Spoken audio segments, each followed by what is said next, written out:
शादीशुदा जोड़े नीतू और रवि किराए का मकान देखने के लिए शर्मा जी के घर पहुंचे। दोनों पति पत्नी को मकान पसंद आ गया और जैसे ही उन्होंने शर्मा जी से मकान देखने की बात कही, उनके चेहरे पर खुशी की लहर दौड़ गई। शर्मा जी की पत्नी सीमा जी, जो घुटनों के दर्द से जूझ रही थी, धीरे धीरे उठते हुए बोली, हाँ बेटा, क्यों नहीं, देख लो मकान। सीमा जी और राघव जी को यह जोड़ा बहुत पसंद आया था और उन्होंने सोचा कि इस जोड़े को किराए पर मकान देने से न सिर्फ उन्हें आर्थिक मदद मिलेगी, बल्कि उनके सुने घर में रौनक भी आ जाएगी। मकान देखकर नीतू और रवि बेहद खुश हुए और बोले, अंकल, हम कल इतवार को ही शिफ्ट हो जाएंगे। राघव जी भी खुश होकर बोले, हाँ बेटा, बिल्कुल। अगले दिन से ही शर्मा जी के सुने घर में हलचल शुरू हो गई।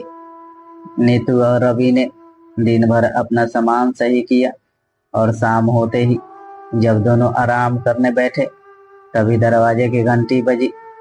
रवि ने दरवाजा खोला तो देखा राघव जी सामने खड़े थे।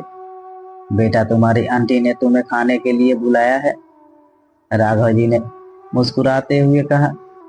रवि ने थोड़ा संकोच करते हुए कहा, अरे क्यों तकलीफ की आंटी ने, हम तो बाहर से ऑर्डर करने ही वाली थे। राघव जी ने पोपले मुंह से हंसते हुए कहा, अरे नहीं बेटा, आज थके हुए हो, खाना खा लो, कल से अपनी मर्जी से देख लेना।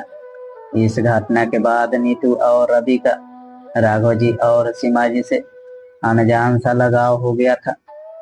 उन्हें पता चला कि उनके दोनों बेटे परदेश में स्थायी रूप से बस गए हैं और शायद इसी वजह से शर्मा जी दंपति अकेलेपन का सामना कर रहे थे। नीतू और रवि को ये जानकर दुख हुआ और ये मन ही मन उनके करीब हो गए। एक रात नीतू ने देखा कि राघव जी की खांसने की आवाज पूरी रात आती रही।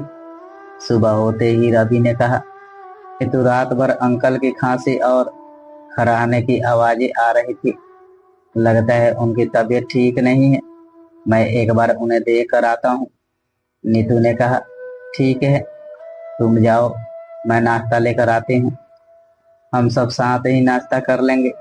जब रवि राघव जी के पास पहुंचा तो सीमा जी ने बेबसी से मुस्कुराते हुए कहा, बेटा, बुढ़ापे में ये सब लगा ही रहता है, तुम लोग शायद हमारी वजह से ठीक से सो नहीं पाए।